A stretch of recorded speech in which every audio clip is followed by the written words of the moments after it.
Mesdames, Messieurs, bonsoir et merci d'écouter Radio Sénégal. Il est 19 heures au palais de justice de Dakar et à Demet dans l'île à Morphil. Au micro, Gorbel Jacoba et voici les titres de l'actualité. Khalifa Sall, placé sous mandat de dépôt, le maire de Dakar est poursuivi pour détournement de deniers publics, entre autres chef d'inculpation. Notre reporter Demba Diao sera en direct du palais de justice, la Dior. Macky Sall poursuit sa tournée économique dans le nord du pays à l'étape de Demet dans l'île à Morphil. Cet après-midi, le chef de l'État a lancé les travaux de désenclavement de la zone. Le Sénégal, bientôt doté d'une loi sur l'accès à l'information publique, annonce faite par le ministre en charge de la bonne gouvernance, Khadim Diop, a signé ce matin une convention cadre de partenariat avec l'ONG 3D. À suivre dans ce journal la page des sports présentée par Bassirou Silla et la revue de presse signée Arona Diouf. Bienvenue à tous. Khalifa Sall, placé sous mandat de dépôt, le maire de Dakar est poursuivi pour détournement de deniers publics, entre autres chefs d'inculpation dans l'affaire de la caisse d'avance de la mairie de Dakar. Nous avons en ligne du palais de justice la Dior notre reporter Demba Diao. Bonsoir. Bonsoir Gorbel Jacoba. Il faut plutôt signaler que c'est le directeur administratif et financier de la mairie de Dakar qui est en ce moment placé sous mandat de dépôt par le doyen des juges d'instruction. C'est un de ses avocats qui donne la nouvelle. Donc, Touré va passer, c'est de lui qu'il s'agit, c'est lui le directeur administratif et financier. Mbaye Touré va passer sa première nuit en prison selon son avocat ou un de ses avocats, Maître Bamba Cissé. Il est inculpé pour escroquerie, détournement de deniers publics, association de malfaiteurs. Selon la défense, les mêmes chefs d'inculpation pèsent sur le maire de Dakar, Khalifa Ababakar Sall, qui est en ce moment, au moment où nous parlons, selon toujours Maître Bamba Cissé, qui est toujours devant le doyen des juges Samba Sall. Gabriel Jacoba, la défense parle de ramifications politiques qui touchent le DAF, le directeur administratif et financier de la mairie de Dakar, qui est poursuivi dans cette affaire avec les autres Khalifa Sall et compagnie dans l'affaire du fonds d'avance de la mairie de Dakar pour un montant estimé à 1 milliard 830 millions de francs CFA selon le procureur de la République, Serigne Bassirou Gueye. Donc, Gorbel Jacoba, ici au tribunal de l'Adjor de Dakar, il faut montrer carte blanche pour entrer puisque l'endroit est quadrillé. En tout cas, il y a des forces de l'ordre bien armées. Il faut donc montrer carte blanche donc pour entrer. En attendant encore l'information, Gorbel Jacoba, c'est le directeur administratif financier Mbaye Touré qui est placé sous mandat de dépôt selon son avocat, Maître Bamba Cissé.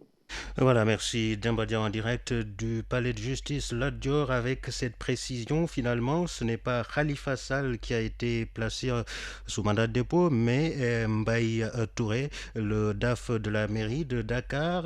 Khalifa Sall, le maire, pourrait être aussi inculpé et placé en détention selon le professeur Ndiak Fall, enseignant en droit. C'est en vertu de l'article 140 du Code de procédure pénale, selon ce professeur qui apporte ses éclairages au téléphone de Khali Amadou Narfal. Quand une affaire atterrit au niveau de l'instruction, évidemment, le juge d'instruction a plusieurs options. Ça, je parle d'abord du principe général avant d'en venir à la question précise que vous me posez. Donc, le juge d'instruction, dans ses fonctions, il sert de filtre, c'est-à-dire il n'est pas en tant que tel juge. Je veux dire, le juge, c'est celui qui prononce une peine déterminée lorsqu'une personne est soupçonnée d'avoir commis une infraction.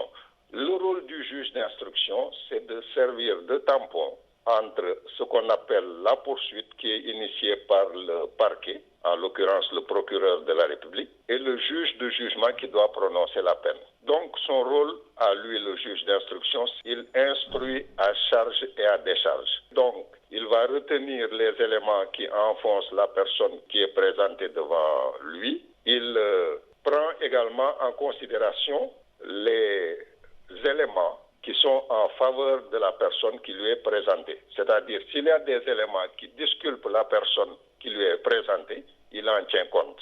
Et donc, il a plusieurs options quand la personne lui est présentée. il peut l'inculper, c'est-à-dire estimer que cette personne a raison ou a tort à tremper dans l'infraction. Si tel est le cas, évidemment, il a plusieurs possibilités. Il peut parfois mettre la personne en détention provisoire, c'est-à-dire l'amener en prison avant jugement. Il peut également laisser la personne à l'air libre, c'est-à-dire la personne va être libre de ses mouvements. Il peut également instaurer ce qu'on appelle le contrôle judiciaire, c'est-à-dire donc intimer à la personne en question de se présenter soit devant lui le juge d'instruction ou devant une autre autorité à des moments déterminés. Indépendamment de cela, il peut retirer à la personne qu'il a inculpée son passeport et lui interdire certains déplacements. C'est ce qu'on appelle le contrôle judiciaire. Voilà en gros les options qui s'offrent au juge d'instruction lorsqu'il inculpe une personne. Ceci étant maintenant, évidemment, quand il aura terminé son instruction, soit il estime qu'il a des charges suffisantes, c'est-à-dire qu'il y a suffisamment d'éléments qui enfoncent la personne qui lui a été présentée, il va décerner une ordonnance de renvoi, c'est-à-dire je demande à ce que telle personne soit attraite devant telle ou telle juridiction. Ou bien, s'il estime que les charges ne sont pas suffisantes, c'est-à-dire que peu d'éléments vont dans le sens de l'attraction du délinquant devant le juge répressif, dans ce cas précis, il va décerner une ordonnance de non-lieu. Et normalement, la personne retourne à ses activités comme si de rien n'était. Voilà en gros ce qui se passe. Pour en venir à la question que vous me posez, d'après les indications du procureur de la République, M. Khalifa Sall aurait, je dis bien aurait, puisque je prends toutes les précautions d'usage, procédé à ce qu'on appelle des détournements de deniers publics. Les détournements de deniers publics sont prévus par les articles 152 à 155 du Code de procédure pénale. Et ceci étant, quand donc une personne est soupçonnée, à raison ou à tort, d'avoir commis un détournement de deniers publics ou bien des détournements de deniers publics, c'est l'article 140 du Code de procédure pénale qui va s'appliquer. Et sur ce plan, il faut l'avouer, le juge d'instruction n'a pas les mains libres. Autrement dit, il est quelque peu lié par l'article 140 du Code de procédure pénale. Pour les personnes qui sont poursuivies donc pour détournement de deniers publics, soustraction ou escroquerie portant sur des deniers publics, le juge d'instruction décerne obligatoirement mandat d'arrêt si l'inculpé est en fuite. Ou bien, deuxième option, il décerne un mandat de dépôt lorsque le montant du manquant initial est égal ou supérieur à 1 million de francs et ne fait pas l'objet d'un remboursement ou du cautionnement de son intégralité, ou bien ne fait pas l'objet d'une contestation sérieuse. Donc, là, le mandat de dépôt devient obligatoire, sauf en cas de remboursement ou de cautionnement de l'intégralité de la somme supposée détournée, ou bien s'il y a contestation sérieuse. Ce qu'on peut appeler contestation sérieuse, c'est le fait que la personne inculpée présente des documents ou bien des arguments qui sont de nature à faire douter d'une réalité quelconque d'un détournement. En gros, ce qui se passe au niveau du détournement de deniers publics. Il peut y avoir au cours de l'information ce qu'on appelle la main levée de cette détention provisoire. C'est lorsqu'il y a survenance de contestation sérieuse, comme je vous le disais tout à l'heure, ou bien remboursement ou cautionnement de l'intégralité du montant supposé détourné. Dans ce cas-là, la personne ne subira pas le mandat de dépôt, c'est-à-dire donc, pour parler familièrement, n'ira pas à rebus avant sanction pénale. Ou bien alors, dernier cas de figure, c'est le cas où il y aurait le rapport d'un médecin qui a été commis en qualité d'expert. Et ce médecin établit que l'état de santé du détenu est incompatible avec le maintien en détention, même dans un centre hospitalier. Voilà donc ce que dit l'article 140 du Code de procédure pénale. Voilà les éclairages du professeur de droit pénal Ndiak Fall. C'est au sujet de l'enquête sur le présumé détournement de deniers publics à la mairie de Dakar. Le maire Khalifa Sall est présentement devant le juge d'instruction. Un de ses collaborateurs, en l'occurrence le directeur administratif et financier de la mairie, Mbaye Touré, a été placé sous mandat de dépôt. La bonne info, c'est Radio Sénégal. 19h11, le chef de l'État poursuit sa tournée économique dans le nord du pays. Tout à l'heure, à Demet, dans le département de Podor, Macky Sall a lancé les travaux de désenclavement de l'île à Morphil, une cérémonie suivie par notre envoyé spécial Tierno Diallo qui est en ligne. Bonsoir Tierno. Bonsoir Gorbel Jacoba. Les pistes caboteuses qu'on a l'habitude de voir ici vont sous-procéder donc le chemin aux routes bitumées dans l'île à Morphil, Ndioum, Alwar, Demet ou encore Medina Ndiadbe, Kaskas.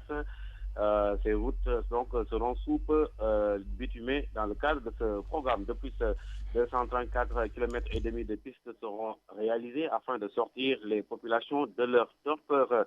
L'enclavement de cette bande de terre fertile a longtemps freiné le développement économique de ces communes et villages, a dit en substance le chef de l'État.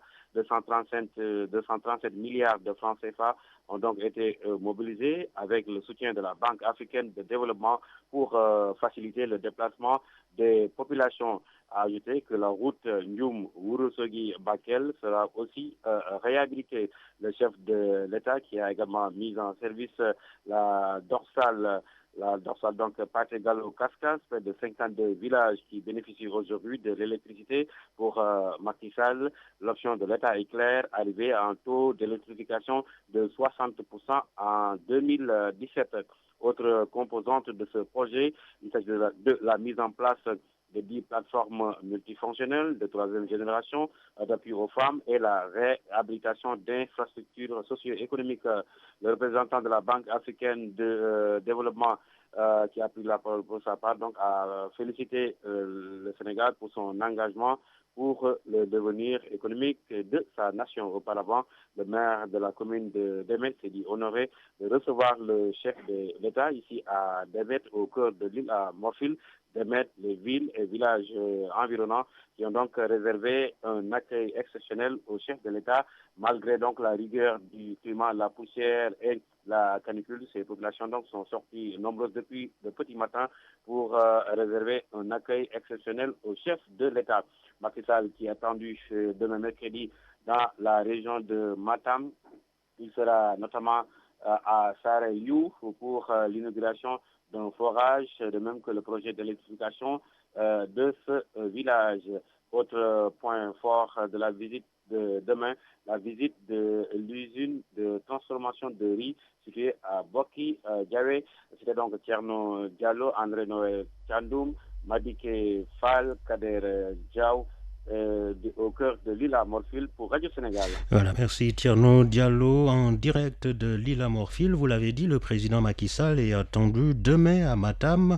La région attend une production risicole de 98 000 tonnes cette année. Malgré ce record, les producteurs de riz veulent faire mieux et demandent beaucoup plus de périmètre cultivable. Alpha Seydi. L'accroissement des aménagements hydro-agricoles, c'était l'une des recommandations faites par le gouvernement à la SAED lors du Conseil des ministres décentralisé tenu à Matam en 2013. 4 ans après, celle-ci a réussi à aménager quelques milliers d'hectares. Paul-Marie Faye, délégué régional de la SAED de Matam. On peut dire que le potentiel aménagé au niveau de la région a sensiblement augmenté et se tourne autour de 12 000 hectares. L'augmentation des superficies aménagées et l'effectivité de la contre-saison chaude font espérer une production d'environ 98 000 tonnes en 2017. La production est partie de 30 000 tonnes en 2014. Aujourd'hui, on est autour de 48 à 50 000 tonnes de paddy qui ont été produits. Maintenant, en 2017, nous ambitionnons 2500 hectares en contre-saison chaude et 9500 hectares en hivernage, ce qui va porter les prévisions d'Amblavir à 15 000 hectares pour une production attendue de 98 000 tonnes pour les deux campagnes. La région de Matam peut beaucoup mieux faire selon les producteurs de la filière qui souhaitent disposer de grands périmètres rizicoles. Ibrahim Tchoub est le président de l'Union du casier de Matam. Comme on a fait au niveau de Dagana et de Podor, de mettre en place des casiers de 1000 hectares, dont chacun va avoir 1 hectare ou bien 2 hectares. Si au niveau de Matam, avec 0,50 ou bien avec 1 hectare ou bien moins d'1 hectare, donc ça veut dire que vraiment, il reste beaucoup à faire à Matam. Matam espère jouer sa partition dans l'atteinte de l'autosuffisance du Sénégal en riz en 2017 Il est prévu dans le courant de l'année la livraison aux organisations de producteurs d'équipements agricoles et plusieurs centaines d'hectares de terres aménagées par des programmes en phase d'achèvement. Alpha Seydi, Matam, Radio Sénégal. Restons dans l'agriculture avec ces experts agronomes d'Afrique francophone qui travaillent à la mise en place de semences de qualité. C'est ainsi qu'ils ont formé depuis 15 jours à durant 15 jours à Sari Portudal des entrepreneurs privés semenciers venus de différents pays du continent. L'objectif est de relever le défi de la qualité pour mieux développer le secteur agricole. Marie Diagne. Une bonne graine donne forcément aux produits de qualité. C'est fort de ce constat que 30 acteurs de la filière agricole venus du Burkina, du Mali, du Niger et du Sénégal ont été formés pour une meilleure gestion des cultures. Les privés qui s'occupent du secteur depuis quelques années ont souvent des difficultés pour améliorer la qualité des semences. Abdoulaye Cissé, directeur de l'École nationale d'agriculture de l'Université de Thiès. Le problème des semences est un problème crucial pour le développement agricole et depuis un certain nombre d'années, ce domaine est dévolu aux privés et ces privés ont parfois des difficultés du point de vue, disons, des connaissances en matière de gestion et en matière de commercialisation. Les participants ont bien compris la leçon. Ils repartent dans leur pays avec de la matière. La gestion de leurs entreprises agricoles sera désormais chose facile. Ismaël Baïli, participant burkinabé. Ces enseignements nous ont outillés pour que nous puissions vraiment voir nos entreprises, là où il y a les insuffisances, que nous puissions vraiment corriger ces différentes insuffisances. Les entreprises privées ne doivent plus garder le monopole de la vente des semences agricoles en Afrique de l'Ouest. Des partenariats privés-publics pourront définitivement régler le problème de la qualité des semences. Marie Diagne, Dumbourg, pour Radio Sénégal. Le ministre de l'Économie et des Finances rencontre cet après-midi les acteurs du foncier. C'est un pas vers la concrétisation de la promesse exprimée la semaine dernière en Conseil des ministres par le chef de l'État. Macky Sall a demandé à son gouvernement de transformer les titres précaires en titres fonciers.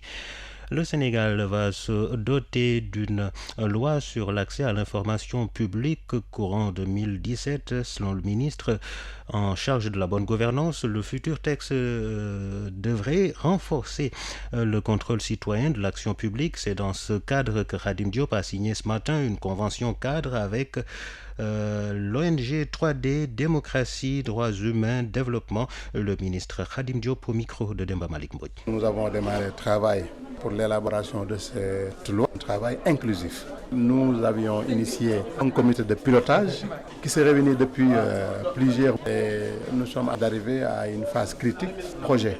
Mais nous voulons partager à travers un plaidoyer, mais également à partir d'une communication sociale, afin que toutes les populations s'approprient cette loi qui est une loi extrêmement importante parce que l'accès à l'information demande aussi de la responsabilité. Donc il faut réglementer l'accès à l'information et nous y travaillons depuis un moment.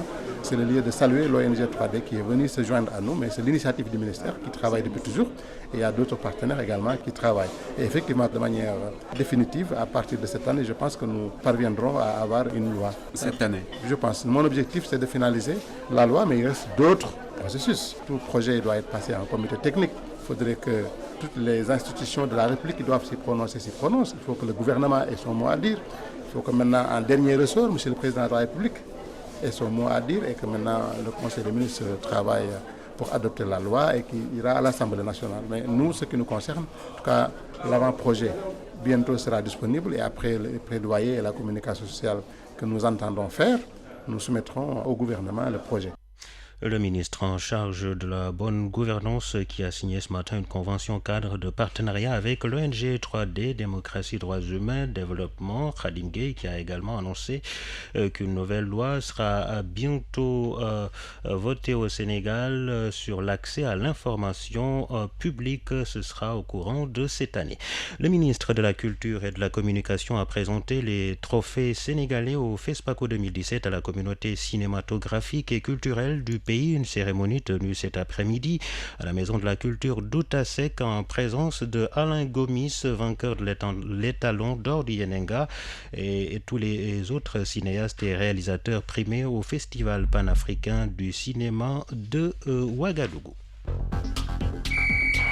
Radio Sénégal, Les sports. Les sports en compagnie de Bassir Ossila, bonsoir. Oui, bonsoir Gorbel Jacob. Ce soir, on démarre les huitièmes de finale retour de la Ligue européenne des champions. Les premiers huitièmes de finale retour pour le compte de la Champions League mettent aux prises les Gunners d'Arsenal défaits à l'aller 5-1 qui reçoivent les Bavarois du Bayern de Munich. Naples de Kalidou Koulibaly, battu à l'aller par le Real de Madrid 3-1, joue à domicile tout à l'heure face aux Madrilènes à la suite des huitièmes de finale demain avec une autre soirée de Champions League. Le Giraffe qui a battu hier Uzo 3-1 bouscule la hiérarchie au niveau du classement de la Ligue 1 de football au Sénégal. En dernier match de la 13e journée bouclant la phase aller de la Ligue 1, le Giraffe bat l'Uzo sur la marque de 3-1. Du coup, le Giraffe passe de la 6e à la 3e place derrière le leader Génération Foot et Niar Italie 2e. Quant au Wakamois, il s'enfonce au bas du tableau. Uzo est avant-dernière devant l'US Gorée, l'équipe championne en titre qui ferme la marche. Et puis, parlons de lutte à Diourbel. Les acteurs de la lutte avec frappe qui s'imprègnent des textes et règlements de la discipline, le comité régional de lutte a organisé une journée de partage d'informations à leur intention. Les lutteurs ont été également mis au fait des réformes. Le point à Diourbel avec Joseph John. 7 tours d'horloge au cours desquels président d'écurie, promoteur, manager, lutteur, bref, tous les acteurs et composantes de la lutte à Diourbel ont échangé, discuté et partagé sur les textes et règlements qui régissent cette discipline sportive bien de chez nous. Elhadj Cheikh Bounama Fall, directeur régional de la lutte avec frappe, en charge des réformes. Journée de partage, simplement pour parler avec eux sur ce qui nous lie, en particulier les règles. De ces réformes, l'on peut retenir les protégés, qui est devenu maintenant une obligation, et aussi les sorties délibérées qui sont sanctionnées par des avertissements, et d'autres tels que l'engembe qu'on doit vraiment remettre en ordre pour que les parties intimes soient cachées. Des réformes et règlements bien sûr et acquis par les principaux concernés. Siteu Junior et Yékini Junior sont tous lutteurs. am na yu bees yoo xamante xam naa ko te mosuma ko xam règlement yu bëri yoo xamante daal mooy loolu satisfaire na ma daal. CNG bi dañuy def réunion après ñu ñëw ci parce que ci lamb lañu bokk tamit. Une journée bien remplie et accomplie par les acteurs de la lutte ici à Diourbel. Des acteurs parmi lesquels une dame, Khady Diagne, promotrice de lutte dans le bol, qui fut la seule dame présente dans la salle, attirant l'attention de plus d'un. De Diourbel, Joseph John pour Radio Sénégal. Joseph John, merci. Et Gorbel, c'est tout pour les sports. Merci Bassir Ossila. Radio Sénégal. L'invité de la rédaction.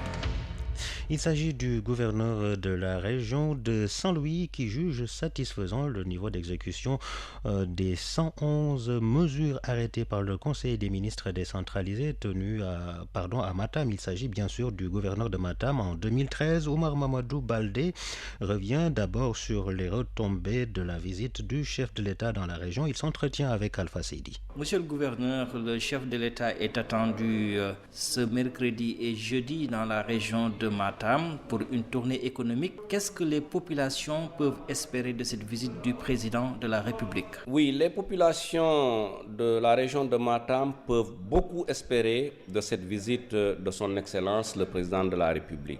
Il va d'abord réceptionner des ouvrages qui ont été réalisés, mais également il va lancer d'autres travaux qui couvrent tous les domaines de nos doléances des populations. L'électrification rurale avec le lancement des dorsales, l'accès à l'eau avec la réception des forages, l'essor du secteur risicole avec donc les moyens qui ont été investis, les pistes de désenclavement.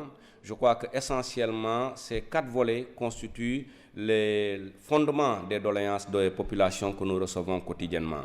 Donc, c'est vraiment beaucoup d'espoir que suscite cette visite du chef de l'État dans cette partie nord du Sénégal. Cette tournée intervient 4 ans après le Conseil des ministres décentralisé tenu à Matam. À cette occasion, des engagements avaient été pris pour la région. Comment jugez-vous leur niveau de réalisation? Très satisfaisant, puisque quand nous avons évalué lors de la conférence territoriale tenue en fin décembre, sur les 111 mesures qui avaient été arrêtées par le chef de l'État lors du Conseil des ministres, nous étions à un taux d'exécution qui avoisinait 55 à 60%. Et déjà pour ce trimestre de 2017, nous avons pu constater que sur d'autres questions aussi, les réalisations ont avancé. On peut estimer que nous sommes environ à 70% de réalisation des engagements pris en 2013. 2017 est l'année charnière pour l'atteinte de l'autosuffisance en riz du Sénégal. La région de Matam a-t-elle véritablement joué sa partition? On peut répondre de façon globale que la région de Matam a bien joué sa partition. Vous avez dû constater avec moi lors de nos tournées économiques dans la vallée, d'abord l'importance des réalisations en termes d'aménagement hydro-agricole. Vous avez été également avec nous lors donc de la réception des groupes motopompes et également de la réception des tracteurs, tous ces matériels qui ont contribué à améliorer véritablement les productions au niveau de la région. En prenant juste ce que la SAED m'a fourni pour le département de Matam exclusivement, sur un besoin de 27 000 tonnes pour le département, nous étions à une production de 36 000 tonnes 500. Ce qui veut dire que si on prend le département de Matam comme exemple, il a déjà atteint l'autosuffisance et il a même un excès qui peut être utilisé ailleurs. Je dois également constater que les aménagements sont en train d'être faits.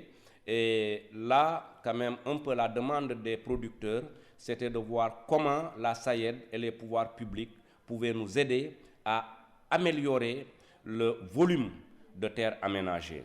Nous étions à 11 500, notre potentiel est à 55 000, donc les efforts sont à axer vers l'agrandissement des parcelles cultivables et donc une amplification du rythme d'aménagement au niveau de la vallée. Monsieur le gouverneur, dans le domaine de l'hydraulique, les populations, surtout celles du Ferlo, parcourent parfois de longues distances à la recherche d'eau. Qu'est-ce qui est prévu en urgence pour satisfaire les besoins en eau des habitants de cette zone? Oui, disons les populations parcouraient, puisque depuis maintenant 2 ans que le PUDC est lancé, nous avons donc réalisé un certain nombre de forages. Aujourd'hui, pour l'année 2016 seulement, les réalisations tournent autour de 45 forages qui ont été réalisés et mis en œuvre. Ça a amélioré nos indicateurs en matière d'accès à l'eau et il y a un ambitieux programme pour 2017 et je pense qu'à l'arrivée, les populations devraient ne plus souffrir de cette problématique de l'accès à l'eau. Il y a des efforts qui sont faits par le PUDC, mais à côté, il y a d'autres projets également importants, comme le Padayer, comme les projets d'élevage qui sont en train de nous réaliser, des forages pastoraux. Tout ça concourt à l'amélioration de l'accès à l'eau de nos populations rurales. Monsieur le gouverneur, je vous remercie. Radio Sénégal, la presse du jour. La presse du jour lue et commentée par Arona Diouf. Affaire de la caisse d'avance de la mairie de Dakar, Khalifa Sall et compagnie repasse devant le juge. Le maire de Dakar renseigne enquête qui a fait face hier au juge d'instruction Samba Sall, mais sur demande de ses avocats. Khalifa Sall poursuit. Mon confrère reviendra aujourd'hui devant le juge. En attendant, la presse revient sur cette nouvelle position du maire de la capitale, selon par exemple Sud Quotidien, qui déchire son boubou blanc parce que candidat déclaré aux prochaines élections législatives. Le leader de Tahaou Dakar estime Walf Quotidien ne compte pas se laisser tuer politiquement sans réagir. Du coup, sur sa page Facebook, il adresse, mentionne Walf, une sévère mise en garde à Macky Sall et demande à ses partisans de faire face à l'oppression. Une radicalisation donc de Khalifa Sall, relève la Tribune et l'As Quotidien à l'heure une. Enfin, le maire de Dakar souligne, le quotidien a décidé de se faire violence. Oui, parce que sentant certainement la terre se brûler sous ses pieds, Khalifa Sall, selon Sucre Salé, a choisi de faire feu de tout bois. Illustration hier avec son mot d'ordre lancé à ses partisans, à qui écrit le quotidien. Il demande d'investir la rue et les médias. Mais mes confrères de l'Observateur qui prédisent le pire pour Khalifa Sall estiment en effet que si les choses ne changent pas, Khalifa Sall et compagnie dormiront aujourd'hui à Rebeuss. Oui, parce que sauf cautionnement ou contestation sérieuse, ils seront placés sous mandat de dépôt, assure le quotidien de Futurs Médias. Khalifa Sall entre caution et radicalisation. Alors jusqu'où mènera cette détermination du maire de Dakar, se demande l'analyste du quotidien, surtout au moment où on commence à ressentir une forte odeur de caution dans les coulisses du palais de justice Lat Dior. L'analyste de Vox Populi, lui, revient à la charge le vrai adversaire de Macky Sall. Alors, on est en politique comme cela se passe un peu partout, indique Al-Ham, pour qui sur le chemin de la présidence, tous les coups sont permis. Pour juste dire, estime Vox que l'adversaire le plus redoutable pour le chef de l'État n'est pas Karim Wade ni Idrissa Seck, encore moins Khalifa Sall ou de Malick Gakou, Abdoul Mbaye et consorts. Non, sa cible, croit savoir Vox, sa cible devrait être les aspirations légitimes des populations. Et justement, Macky Sall à la rencontre de ces populations du nord du pays. Sa tournée économique qui se poursuit, digue de protection, bac, aéroport, les grands projets de Macky Sall pour Podor à la une du Soleil, le quotidien national qui rend compte de cette tournée économique du chef de l'État dans le nord du pays avec Podor, Lila Morphil, selon les envoyés spéciaux du quotidien national qui peut s'attendre à des lendemains meilleurs avec cette batterie de mesures annoncées hier par le chef de l'État pour permettre à cette ville de combler son déficit d'infrastructure. Macky Sall sur un autre aspect s'agissant de la recrudescence des accidents de la route qui appelle dans la presse à plus de rigueur dans les visites techniques parce que s'offusque-t-il dans des propos repris par le quotidien ce matin, je cite, nous avons atteint les limites de la tolérance.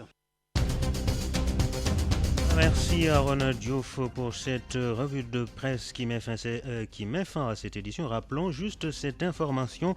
Le directeur administratif et financier de la mairie de Dakar est placé sous mandat de dépôt. C'est dans l'affaire de présumé détournement de deniers publics à cette mairie. Le maire Khalifa Sall, lui, est encore face au juge d'instruction. Merci à Tiabasek et Marie-Jo Faye aux manettes, journal réalisé par Ibrahim Khalil Goudiabi, présenté par Gorbel Jacoba. Merci de l'avoir suivi.